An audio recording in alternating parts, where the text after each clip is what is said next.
In this video, we'll be ranking the strongest vanilla creatures in Magic. The term vanilla refers to a creature that has no abilities. While these textless creatures tend to look pretty boring, some of them have certain roles to play. Cards like Muragander Petroglyphs and Ruxa give them Anthem-style buffs, while Fang Druid Summoner or Rise from the Wreck reward you for running them. Tribal synergies also demand that you stay on theme, and sometimes vanilla creatures are simply the best creature of that type available in that particular slot. In other words, vanillas aren't always glamorous, but they fill gaps, they carry history, and sometimes they come with big enough stats that they're actually pretty decent. Let's dive in. Number 34, Staunch Shieldmate. The first few creatures on this list are fairly underwhelming, an indication of how weak vanilla creatures tend to be. Still, back in 2020, Staunch Shieldmate represented a strict upgrade over previous white vanilla 1-drops like Devoted Hero and Sanctuary Cat. Number 33, Terrain Elemental. Terrain Elemental is a similar example. This was the first strictly better vanilla Grizzly Bears, with that creature's mana cost but one extra power tacked on. The elemental creature type is somewhat interesting too, and the splashable mana cost makes it more usable than its predecessor, Garruk's Companion. Number 32, Vorst Claw. Next up we have another draft filler with better than average stats. While not playable outside of Limited, Vorst Claw did represent subtle power creep back in Avacyn Restored, simply by virtue of being a 7/7 for 6, significantly better than the old Craw Worm.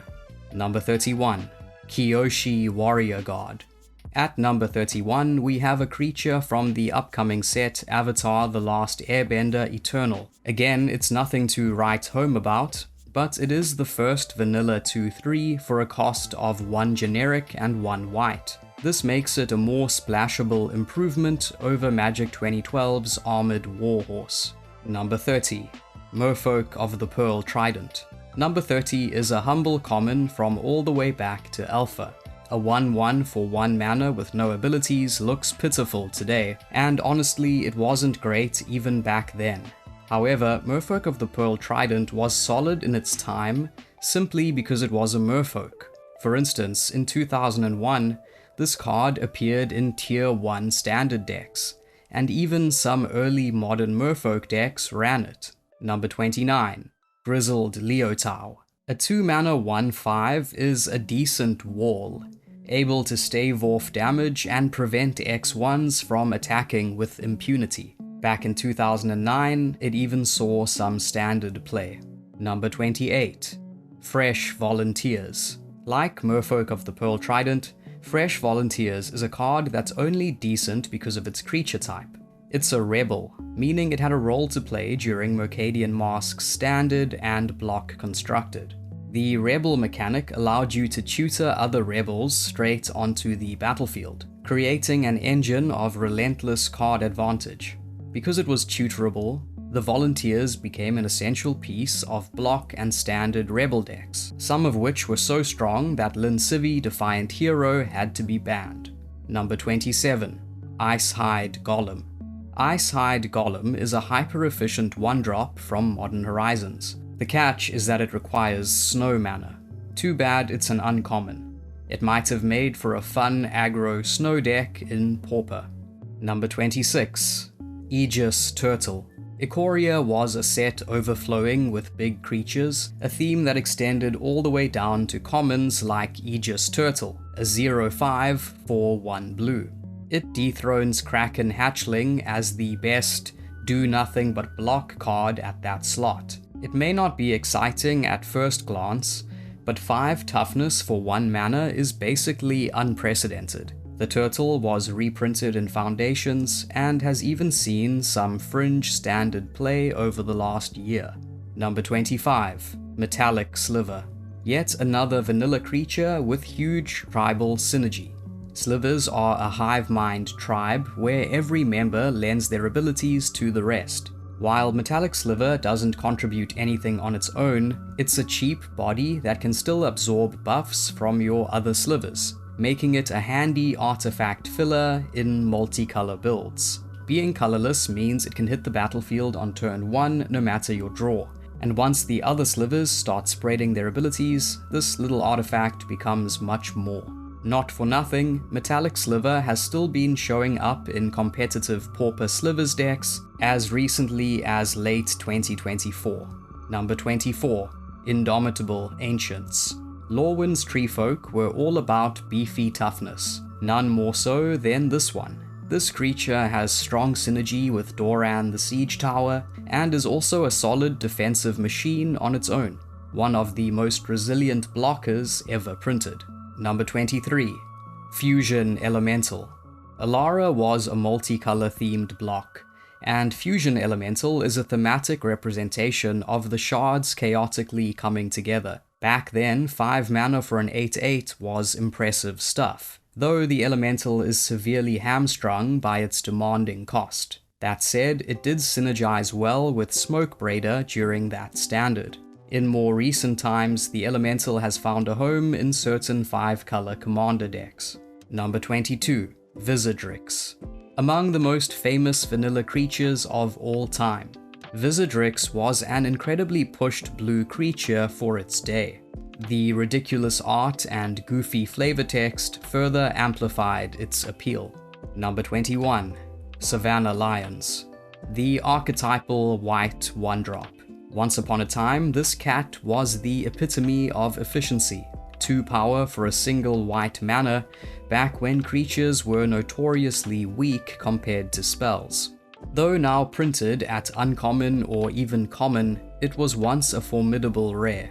Despite being outclassed, the lion remains iconic, and cat synergies give it continued relevance in certain niche decks.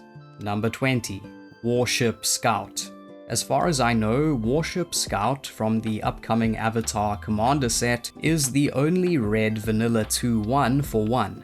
I've seen some people experimenting with mono-red aggro humans decks in Pauper using Rally at the Hornburg. This card could fit neatly into that kind of shell.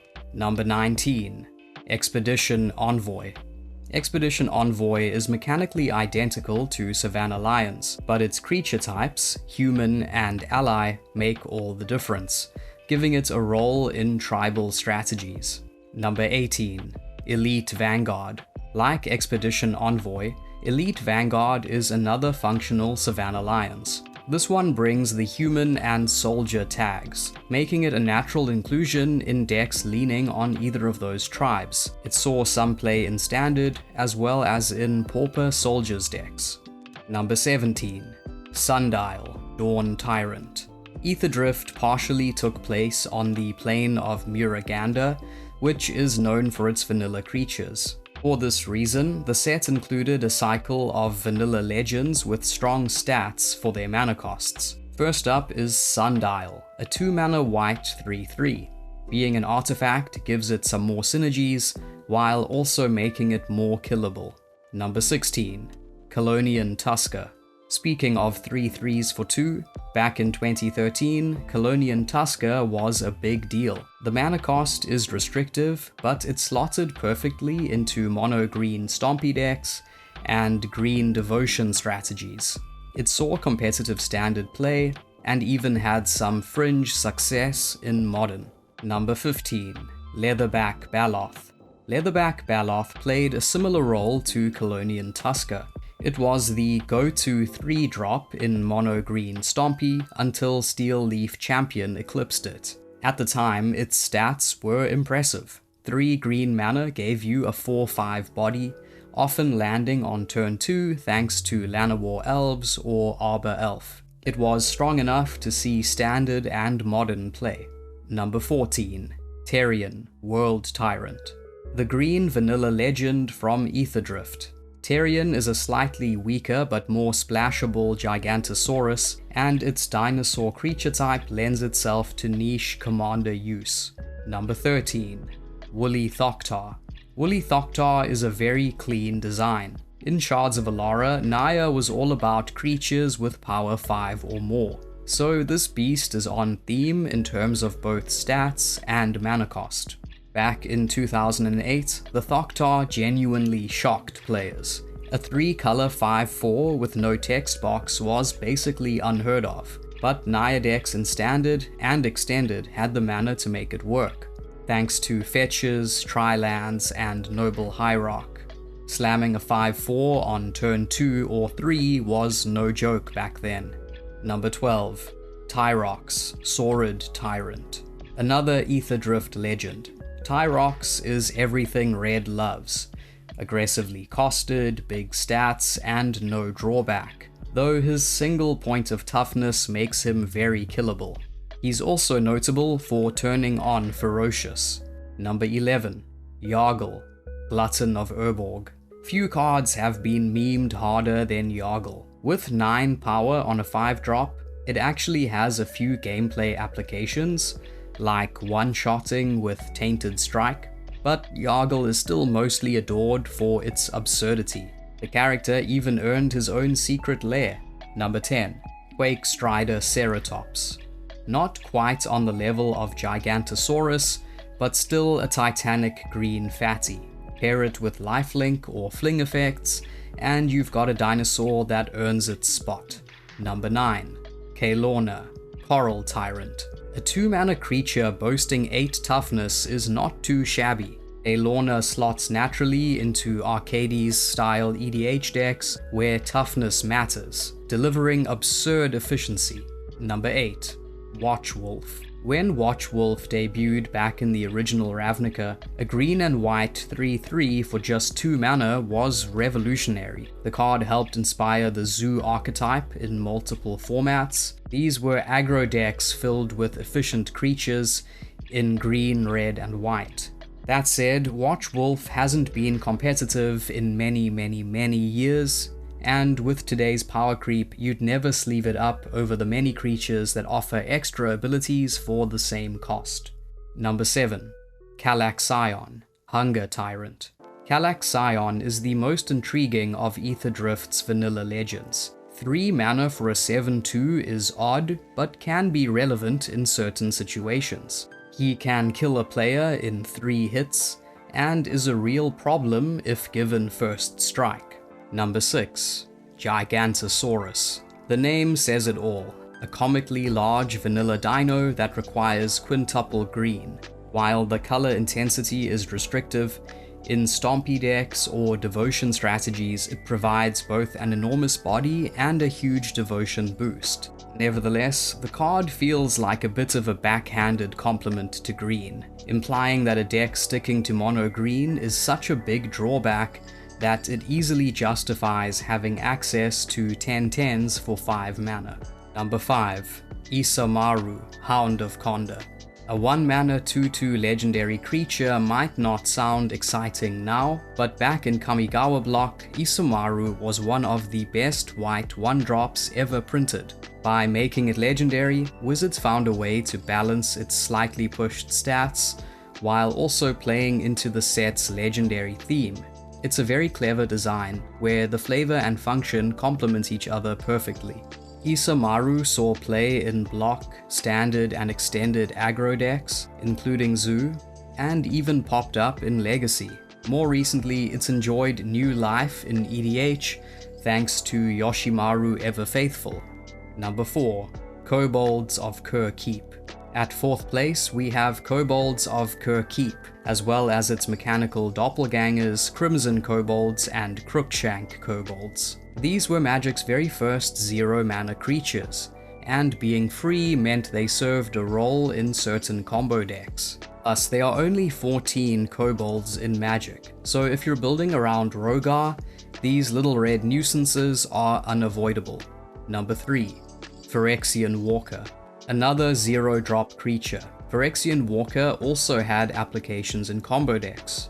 The Walker has also shown up in Legacy, in Fringe Affinity, Ad Nauseam, and Glimpse of Nature decks. It's also often used as sacrifice fuel for culling the weak. Number 2. Yargle and Multani. This might be the strangest vanilla creature of all time, a legendary 18/6 for 6 mana.